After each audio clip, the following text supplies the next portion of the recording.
देखिए, यदि आप एलएलबी कर रहे हैं तो आपको पता होना चाहिए कि एलएलबी के बाद आप वकालत कब कर सकते हैं, और एनरोलमेंट नंबर क्या होता है, आपको कैसे लेना है, सीयूपी नंबर क्या होता है, कैसे लेना है, और एलएलबी के बाद क्या क्या कैरियर है, बहुत ही आवश्यक है। इससे पहले मैं आपसे कहूँगा प्लीज़ कि वीडियो को लाइक और चैनल को सब्सक्राइब जरूर कर लें।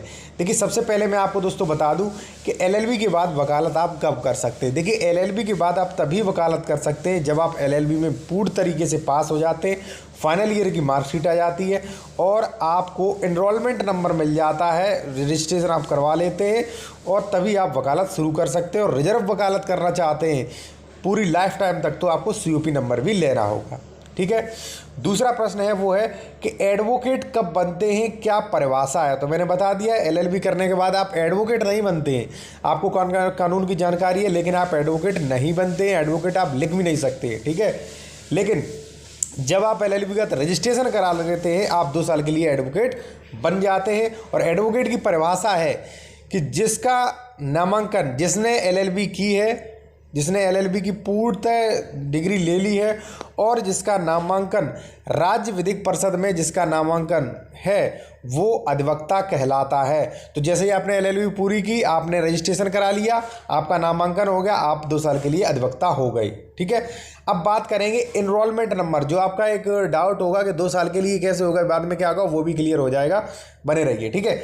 अब बात करेंगे एनरोलमेंट नंबर क्या है। तो देखिए, आपने एलएलबी कर ली, आपकी मार्कशीट आ गई, आप जाएंगे अपनी राज्य विधिक परिषद, ठीक है, और वहाँ पे आपको रजिस्ट्रेशन करवाना है। जैसे ही आप रजिस्ट्रेशन करवाएंगे कुछ इस प्रकार का आपको कार्ड मिलेगा और उस पर लिखा होगा जो भी आपका नाम होगा एडवोकेट, और एनरोलमेंट नंबर दिया जाएगा आपको कि आपका रजिस्ट्रेशन हो गया। एनरोलमेंट नंबर आप कह सकते हैं कि रजिस्ट्रेशन है, आपने रजिस्ट्रेशन कर लिया। और जैसे ही आप रजिस्ट्रेशन करवाते हैं, ठीक है, तो बार काउंसिलिंग जो भी राज्य विधिक परिषद है उसकी एक शर्त रहती है कि भाई आपने रजिस्ट्रेशन करवा लिया, अब आप AIBE का जो ऑल इंडिया बार काउंसिलिंग जो होती है उसका आप एग्ज़ाम क्वालिफाई करिए 2 साल के अंदर।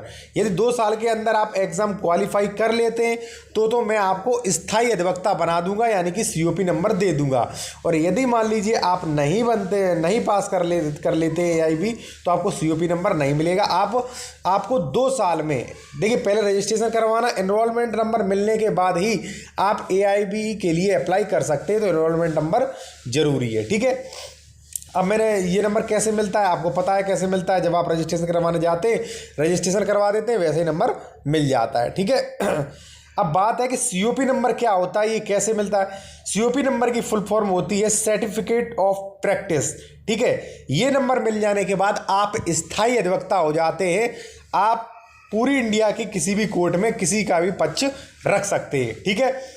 देखिए, एनरोलमेंट नंबर जैसे ही आप लेते हैं तो वहाँ पे आपको शर्त लगती है कि आप 2 साल के लिए, मैं आपको दिखा दूँ थोड़ा डिटेल में। देखिए, जब आप एलएलबी करने के बाद आप जब रजिस्ट्रेशन कराते हैं, एनरोलमेंट नंबर लेने जाते हैं, तब वहाँ पे जो फॉर्म होता है 25 पेज का, उसका 13वां पेज ये कहता है कि सत्र 2009-10 के बाद जिन लोगों ने 2010 में एलएलबी फाइनल परीक्षा उत्तीर्ण की है, उसके बाद 2010 के बाद जितने भी अधिवक्ता बनना चाहते हैं तो पंजीकरण कराने के लिए अधिवक्ताओं को अस्थायी 2 वर्ष के लिए मान्य अधिवक्ता पंजीकरण प्रमाण पत्र निर्गत किया जाएगा। ठीक है। एक कार्ड निर्गत किया जाएगा तथा ऑल इंडिया बार एग्जामिनेशन परीक्षा उत्तीर्ण करने के बाद स्थायी अधिवक्ता पंजीकरण प्रमाण पत्र निर्गत किया जाएगा। यानी कि AIBE का एग्जाम क्वालिफाई कर लेते तब आपको स्थायी अधिवक्ता पंजीकृत प्रमाण पत्र निर्गत किया जाएगा, जिसे सीओपी नंबर भी कह सकते हैं।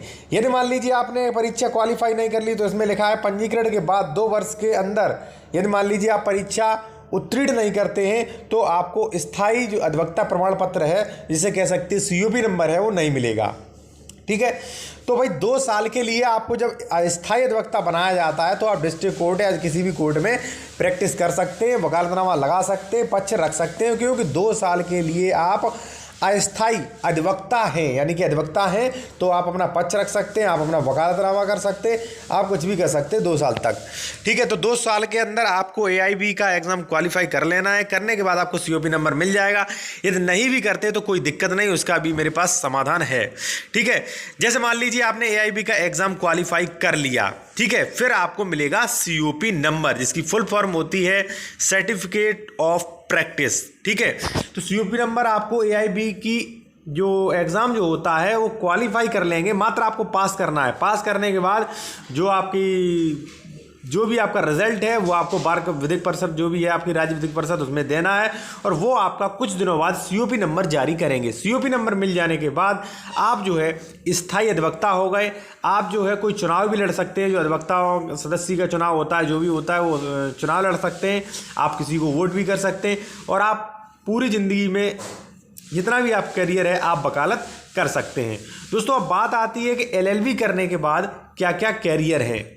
दोस्तों यदि आप एलएलबी करते हैं तो एलएलबी के बाद आपका कैरियर का बहुत बड़ा विस्तार है, लेकिन उसके लिए आपको सबसे पहले मेहनत करनी पड़ेगी। सबसे पहले दोस्तों मैं आपको बता दूं कि एलएलबी करने के बाद यदि मान लीजिए आपने एलएलबी कर ली है, आपने रजिस्ट्रेशन नहीं करवाया है, आप जो है अधिवक्ता नहीं भी बनना चाहते हैं, तो एलएलबी करने के बाद जिसने एलएलबी कर ली है वो लॉयर कहा जा सकता है उसे, और वो कानूनी सलाह दे सकता है। यानी कि कानूनी सलाह दे सकता है, वकालतनामा नहीं लगा सकता और पक्षकार जो है केस नहीं लड़ सकता जब तक उसका रजिस्ट्रेशन नहीं होगा। तो सबसे फर्स्ट है कि आप जो है कानूनी सलाहकार बन सकते हैं एलएलबी के बाद। दूसरी बात है कि एलएलबी करने के बाद यदि आप एलएलएम कर लेते हैं तो आप एलएलबी वाले बच्चों को पढ़ा भी सकते हैं। तो ये भी जो है आप मास्टर भी बन सकते हैं, शिक्षक बन सकते हैं, जो भी एलएलबी के छात्र हैं उन्हें आप पढ़ा भी सकते हैं। तीसरा जो सबसे महत्वपूर्ण है वो है कि आप एलएलबी करने के बाद पीसीएसजे में ट्राई कर सकते हैं, आप जज बन सकते हैं। वहाँ पे मेहनत तो होती है, लेकिन आपके पास ऑप्शन है कि आप जज बन सकते हैं। जज तभी बन सकते हैं जब आपने एलएलबी किया हो। जब आपने एलएलबी किया हो तभी आप पीसीएसजे के लिए अप्लाई कर सकते हैं। तो तीसरा ये हो गया। चौथा जो है वो है एपीयू।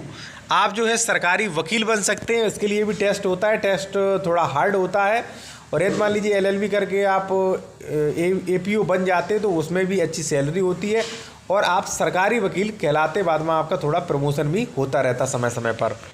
और यदि आप इनमें से कुछ भी नहीं बनना चाहते तो चौथा जो है लास्ट में सबसे एक ही ऑप्शन बचता है, वो बचता है कि आप अपना रजिस्ट्रेशन करवा के आप अधिवक्ता बन सकते हैं और वहाँ पे अच्छी खासी कमाई कर सकते हैं। देखिए यदि आप भविष्य में अच्छा एडवोकेट बनना चाहते हैं तो आपको मेहनत तो ज़रूर करनी पड़ेगी, क्योंकि बिना मेहनत के आप एलएलबी कर भी लेते हैं तो बिना मेहनत के बिल्कुल भी सक्सेस नहीं हो पाएंगे। क्योंकि किसी भी फील्ड में आप किसी भी फील्ड में चले जाना, वहाँ पे प्रत्येक फील्ड में कंपटीशन है, चाहे वो कौन सा भी फील्ड हो, चाहे जॉब हो, चाहे पीसीएसजे हो या पीसीएस हो, यूपीएससी हो या वकालत हो। वकालत भी आपकी तभी चलेगी जब एक होशियार आप वकील बनेंगे, और उसके लिए आपको बहुत ही ज़्यादा मेहनत करनी पड़ेगी और बहुत ही ज़्यादा आपको पढ़ाई करनी पड़ेगी। ऐसा नहीं है एलएलबी करने के बाद आप वकील बन जाते हैं, फिर भी आपको सारी ज़िंदगी किताबें पढ़नी पड़ेंगी, क्योंकि जब भी कोई नया केस होता है आपको उसके मामले में कानून देखना पड़ता है, रूलिंग देखनी पड़ती है। तो ये सब के लिए आपको पढ़ाई बहुत ज़रूरी है। दोस्तों आज वीडियो अच्छा लगा तो वीडियो को लाइक करें, चैनल को